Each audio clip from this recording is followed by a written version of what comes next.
साध संगत जी, प्रेम से कहना धन निरंकार जी। एक नई साखी के साथ स्वागत है आप सभी का आपके ही अपने चैनल पर। आज की साखी का विषय है आत्म नियंत्रण। चलिए सुनते हैं आज की ये साखी। साध संगत जी, लंका के युद्ध के कुछ वर्षों के बाद एक बार अगस्त्य मुनि अयोध्या आए। श्री राम जी ने उनका आदर सत्कार किया और उन्हें आसन दिया। राज्यसभा में श्री राम अपने भ्राता भरत, शत्रुघ्न और देवी सीता के साथ मौजूद थे। बात करते करते लंका युद्ध का प्रसंग आया। भरत ने बताया कि उनके भ्राता श्री राम ने कैसे रावण और कुंभकर्ण जैसे प्रचंड वीरों का वध किया, और लक्ष्मण ने भी इंद्रजीत और अतिकाय जैसे शक्तिशाली असुरों को मारा। अगस्त्य मुनि बोले, हे भरत, रावण और कुंभकर्ण निसंदेह प्रचंड वीर थे, किंतु इन सबसे बड़ा वीर तो मेघनाथ ही था। उसने अंतरिक्ष में स्थित होकर इंद्र से युद्ध किया था और उन्हें पराजित कर लंका ले आया था। तब स्वयं ब्रह्मा जी ने इंद्रजीत से दान के रूप में इंद्र को मांगा, तब जाकर इंद्र मुक्त हुए थे। लक्ष्मण ने उनका वध किया, इसीलिए सबसे बड़े योद्धा लक्ष्मण हुए हैं। और ये भी सच है कि इस पूरे संसार में मेघनाथ को लक्ष्मण के अलावा कोई और मार भी नहीं सकता था, यहाँ तक कि श्री राम जी भी नहीं। भरत को बड़ी हैरानी हुई, लेकिन भाई की वीरता की प्रशंसा से वो खुश थे। उन्होंने श्री राम से पूछा कि क्या ये बात सच है।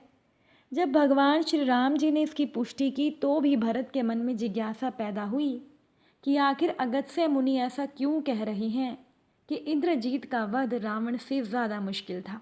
उन्होंने पूछा, हे महर्षि, अगर आप और भैया ऐसा कह रहे हैं तो ये बात सच ही होगी, और मुझे इस बात की खुशी भी है कि मेरा भाई लक्ष्मण विश्व का सर्वश्रेष्ठ योद्धा है। किंतु फिर भी मैं ये जानना चाहता हूँ कि आखिर ऐसा क्या रहस्य है कि मेघनाथ को लक्ष्मण के अलावा कोई और मार नहीं सकता था। अगस्त्य मुनि ने कहा, हे भरत, मेघनाथ ही विश्व का इकलौता ऐसा योद्धा था जिसके पास विश्व के समस्त दिव्यास्त्र थे। उसके पास तीनों महाअस्त्र, ब्रह्मा जी का ब्रह्मास्त्र, नारायण का नारायणास्त्र और भगवान शिव शंकर का पाशुपतास्त्र भी था। और उसे ये वरदान भी था कि उसके रथ पर रहते हुए उसे कोई पराजित नहीं कर सकता था। इसी कारण वो अजय था। उस समय संसार में केवल एक वही योद्धा था जिसने अतिमहारथी योद्धा का स्तर प्राप्त किया था। ये सच है कि उसके समान योद्धा वास्तव में कोई और नहीं था। उसने स्वयं भगवान रुद्र से युद्ध की शिक्षा ली और सारे दिव्यास्त्र प्राप्त किए। भगवान रुद्र ने स्वयं ही उसे रावण से भी महान योद्धा बताया था और उसकी शिक्षा पूरी होने के बाद कहा था कि वो एक संपूर्ण योद्धा बन गया है और संसार में तो उसे कोई परास्त नहीं कर सकता।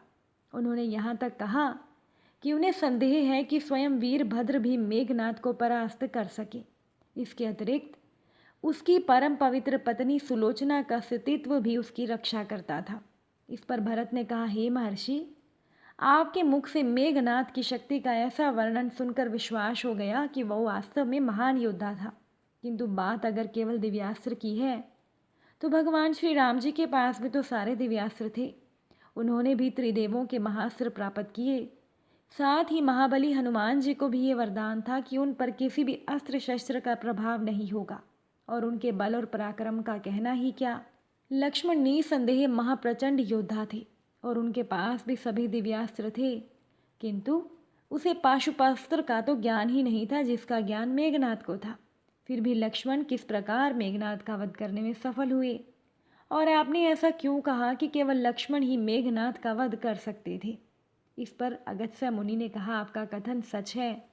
जितने दिव्यास्त्र मेघनाथ के पास थे उतने लक्ष्मण के पास नहीं थे, किंतु इंद्रजीत मेघनाथ को ये वरदान था कि उसका वध वही कर सकता है जिसने 14 वर्षों तक ब्रह्मचार्य का पालन किया हो, 14 वर्षों तक जो सोया ना हो, 14 वर्षों तक जिसने भोजन न किया हो, 14 वर्षों तक किसी स्त्री का मुख जिसने ना देखा हो। पूरे संसार में केवल लक्ष्मण ही ऐसे थे जिन्होंने मेघनाथ के वरदान की इन शर्तों को पूरा किया था। इसी वजह से केवल वही मेघनाथ का वध कर सकते थे। तब श्री राम जी बोले, हे गुरुदेव, मेघनाथ और लक्ष्मण दोनों के बल और पराक्रम से मैं अवगत हूँ। अगर शक्ति की बात की जाए तो निसंदेह इन दोनों की तुलना कोई नहीं थी। लक्ष्मण के ब्रह्मचारी होने की बात मैं समझ सकता हूँ, किंतु मैं वनवास काल में 14 वर्षों तक नियमित रूप से लक्ष्मण के हिस्से का फल फूल उसे देता रहा। मैं सीता के साथ एक कुटी में रहता था और बगल की कुटी में लक्ष्मण था। मैं, सीता और लक्ष्मण अधिकतर समय साथ में ही रहते थे। फिर भी लक्ष्मण ने सीता का मुख भी ना देखा हो, भोजन न किया हो और 14 वर्षों तक सोए न हो, ऐसा कैसे संभव है? अगस्त्य मुनि सारी बात समझ गए। वो मुस्कुराए, फिर वो समझ गए कि भगवान क्या चाहते हैं। दरअसल सभी लोग सिर्फ श्री राम का गुणगान करते थे, लेकिन प्रभु श्री राम जी चाहते थे कि लक्ष्मण के तप और वीरता की चर्चा भी अयोध्या के घर घर में हो, तभी ऐसा पूछ रहे हैं। उन्होंने कहा, क्यों न स्वयं लक्ष्मण से इस विषय में पूछा जाए। लक्ष्मण को बुलाया गया। सभा में आने पर लक्ष्मण ने सबको प्रणाम किया और फिर श्री राम जी ने लक्ष्मण को कहा, प्रिय भाई, तुमसे जो भी पूछा जाए उसका जवाब सच देना।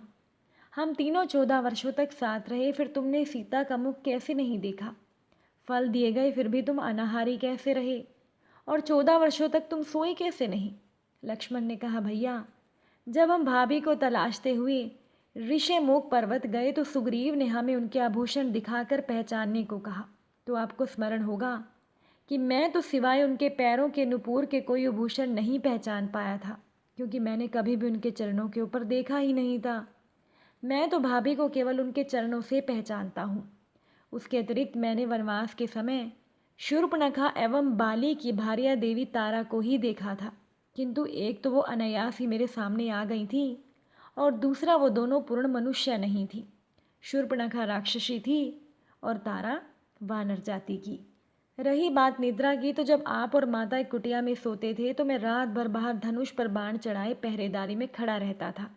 निद्रा ने मेरी आंखों पर कब्जा करने का प्रयास किया तो मैंने निद्रा को अपने बाणों से भेद दिया था। तब निद्रा देवी ने हार कर स्वीकार करते हुए मुझे वचन दिया कि वो 14 सालों तक मुझे स्पर्श नहीं करेंगी, किंतु जब आपका अयोध्या में राज्याभिषेक हो रहा होगा तब वो मुझे घेरेंगी। आपको याद होगा कि राज्याभिषेक के समय जब मैं आपके पीछे छत्र लेकर खड़ा था, तब निद्रा के कारण मेरे हाथ से छत्र गिर गया था। निद्रा देवी को दिया वचन के कारण ही मैं आपका राज तिलक भी नहीं देख सका था, क्योंकि मैं सो गया था। अब निराहारी रहने की बात भी सुनिए। मैं जो फल फूल लाता था, माता उसके 3 भाग करती थी। आप सदैव एक भाग मुझे देकर कहते थे, लक्ष्मण फल रख लो। आपने कभी फल खाने को नहीं कहा। फिर बिना आपके आज्ञा के मैं कैसे खाता? मैंने उन्हें संभाल कर रख दिया। सभी फल उस कुटिया में अभी भी रखे होंगे। गुरु विश्वामित्र से मैंने एक अतिरिक्त विद्या का ज्ञान लिया था, बिना आहार लिए जीने की विद्या। उसके प्रयोग से मैं 14 साल तक अपनी भूख को नियंत्रित कर सका। श्री राम जी ने आश्चर्य में पड़ते हुए कहा, तो क्या सारे वनवास काल के फल वही हैं? तब लक्ष्मण ने कहा, नहीं भैया, उनमें 7 दिन के फल कम होंगे। तब श्री राम जी ने कहा, इसका मतलब तुमने 7 दिन तो आहार लिया था ना? इस पर लक्ष्मण ने कहा, भैया, 7 दिन के फल कम इस कारण है क्योंकि उन 7 दिनों में फल आए ही नहीं थे। जिस दिन हमें पिताजी के स्वर्गवासी होने की सूचना मिली, हम निराहारी रहे। जिस दिन रावण ने माता का हरण किया, उस दिन फल लाने कौन जाता? और जिस दिन समुद्र की साधना कर आप निराहारी रहे, उससे रहा मांग रहे थे। जिस दिन हम इंद्रजीत के नागपाश में बंधकर दिन भर अचेत रहे। जिस दिन इंद्रजीत ने मायावी सीता का शीश काटा था और हम शोक में रहे। जिस दिन रावण ने मुझे शक्ति मारी और मैं पूरा दिन मरणासन रहा। जिस दिन आपने रावण का वध किया, उस दिन हमें भोजन की सुध कहाँ थी? लक्ष्मण के जीवन का ऐसा त्याग और सत चरित्र देखकर वहां उपस्थित सभी लोग साधु साधु कह उठे। भरत ने भरे हुए कंठ से कहा, तुम धन्य हो लक्ष्मण। वास्तव में ऐसा कठिन तप केवल तुम ही कर सकते थे और केवल तुम ही इंद्रजीत का वध करने योग्य थे।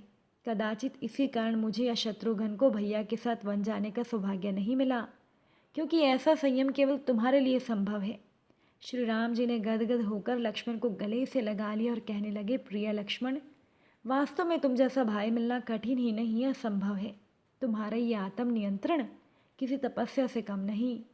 तुम्हारी इसी तपस्या के कारण हम रावण को पराजित करने में सफल हो पाए।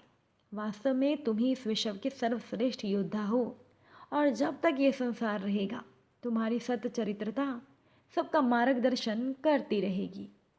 साथ संगत जी, अगर आज की ये साखी आपको अच्छी लगी हो, वीडियो को लाइक शेयर ज़रूर कीजिएगा। आप सभी से फिर मुलाकात होगी नई साखी के साथ। साथ संगत जी, प्यार से कहना, धन निरंकार जी।